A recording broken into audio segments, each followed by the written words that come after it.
কে কাঁদে ওই? কান পেতে শোনো, মা ধরিত্রী আজ কাঁদছেন। কেন তা জানো কি?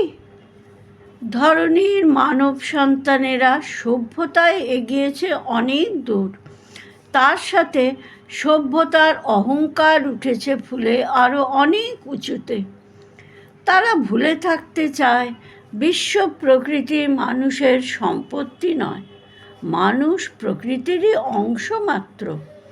তাই তো পৃথিবী যে কাঁদে আজ, তার বুক শূন্য করে সব জল তুলে নিয়ে গাছপালা কেটে দিয়ে পাহাড় ভেঙে পাথর লুঠে মানুষ এ কী সর্বনাশ ডাকছে। তারা বুঝেও বুঝতে চায় না প্রকৃতি মানুষের আশ্রয়। প্রকৃতিকে করলে নাশ, ধেয়ে আসবে সর্বনাশ। তাই তো বলি, আগামী দিনের জন্য শুধু টাকা পয়সা বিষয় সম্পত্তি নয়, বাঁচিয়ে রাখতে হবে জল, মাটি আর গাছপালাও। ভুলে গেলে কিছুতেই চলবে না, গাছপালা করলে নাশ, আসবেই ছুটে সর্বনাশ।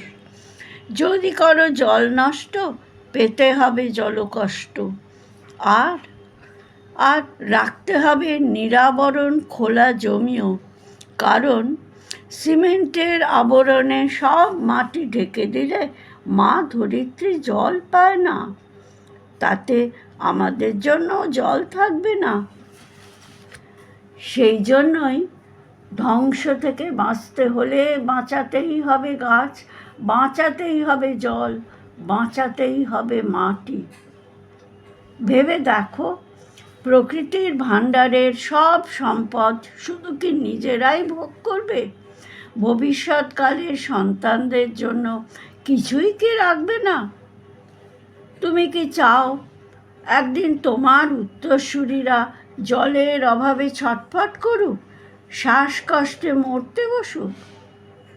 তবে এসো, ধরনীর দূষণ বন্ধ করতে সবাই মিলে জল বাঁচাই, গাছ বাঁচাই। ঘাস গজানোর, গাছপালা লাগানোর জন্য একটু মাটি বাঁচাই। নমস্কার, আমি আর আমরা চ্যানেলের তরফ থেকে সকলকে শুভেচ্ছা জানিয়ে আমার আজকের এই নিবেদন তুলে ধরলাম বিশ্বজনের কল্যাণ প্রার্থনায়। সবাই ভালো থাকবেন।